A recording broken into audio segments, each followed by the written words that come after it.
Assalamualaikum warahmatullahi wabarakatuh. Bismillahirrahmanirrahim.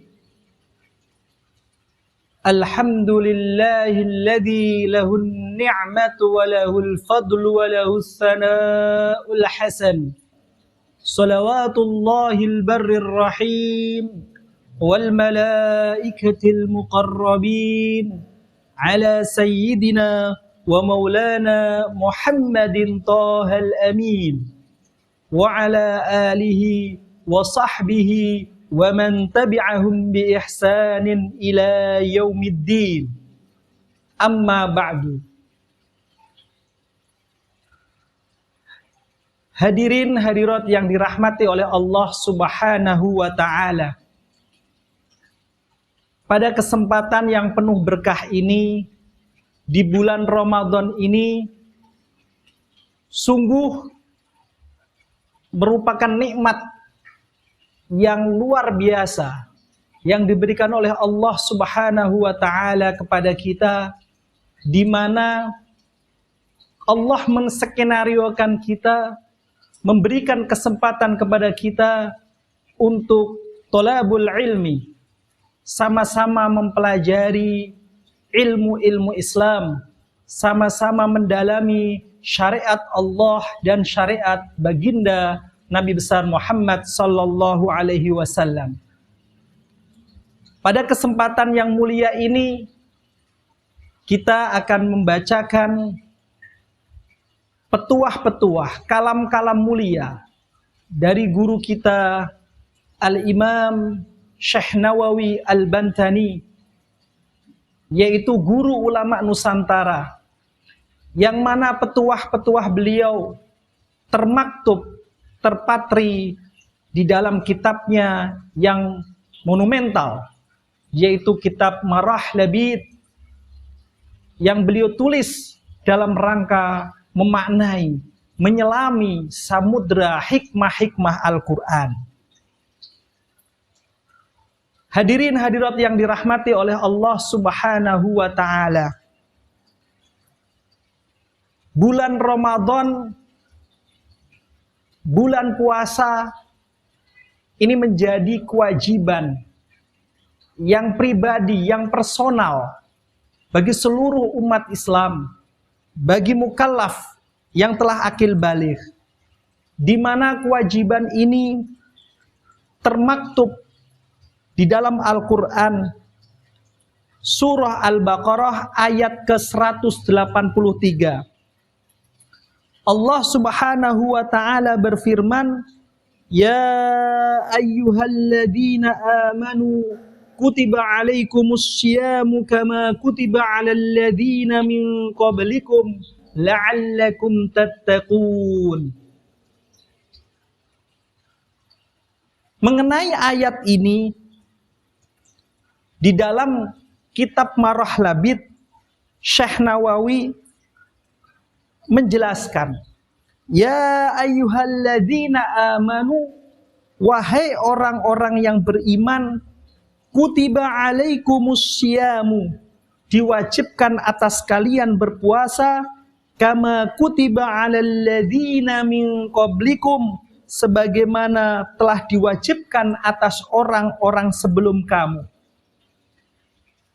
Imam Syekh Nawawi Al-Bantani menyatakan, makna min qablikum adalah minal anbiya'i alaihimus salatu wassalam.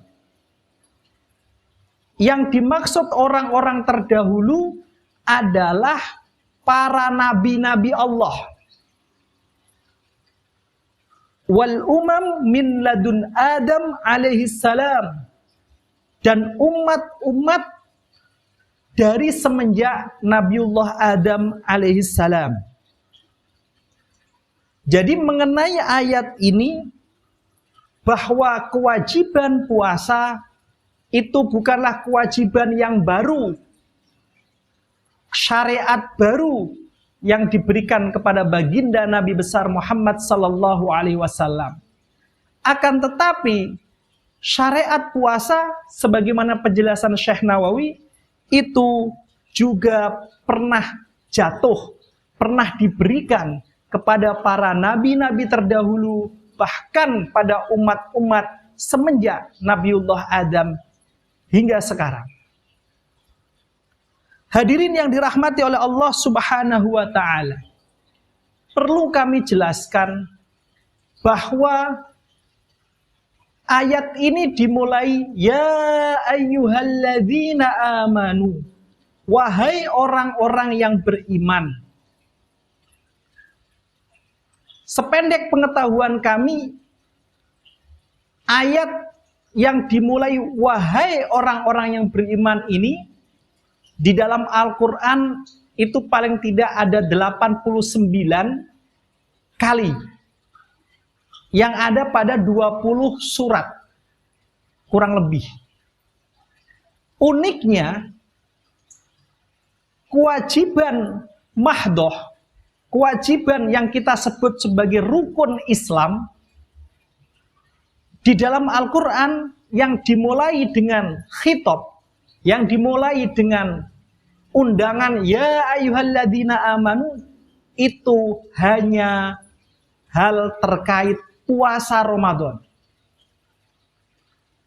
Kenapa demikian? Karena kata wahai orang-orang yang beriman. Jadi ini seruan Allah kepada yang beriman terkait puasa, dan puasa itu lekat sekali dengan keimanan. Kenapa? Karena hanya puasa yang itu komunikasi langsung kepada Allah Subhanahu wa ta'ala. Tidak ada yang tahu.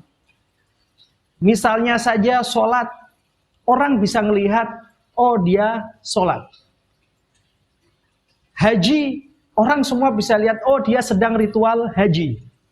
Zakat, semua orang bisa lihat, oh dia sedang melakukan ritual zakat. Syahadat misalnya, dia baru masuk Islam, semua orang tahu dia bersyahadat. Beda halnya dengan puasa.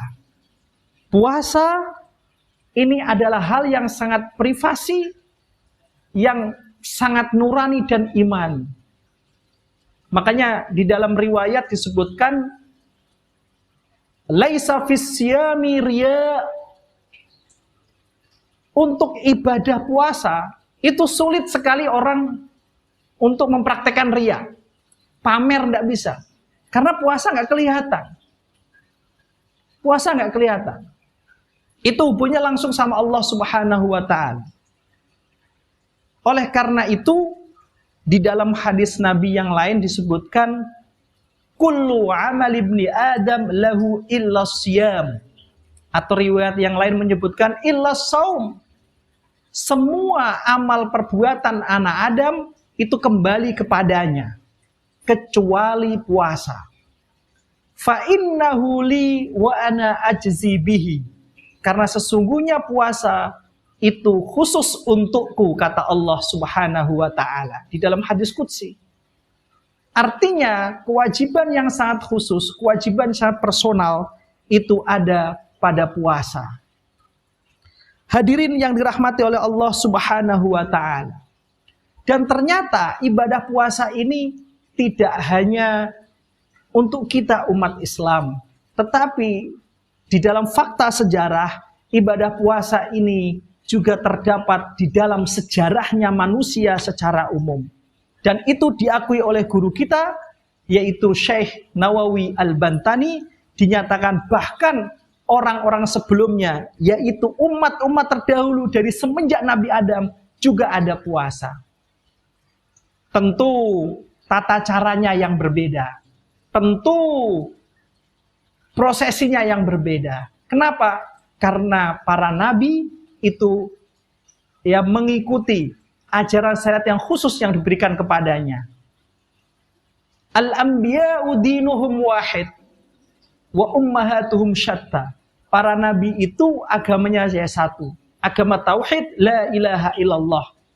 Sementara ibu mereka berbeda-beda. Artinya sementara syariat-syariat mereka bisa saja berlainan satu sama lain.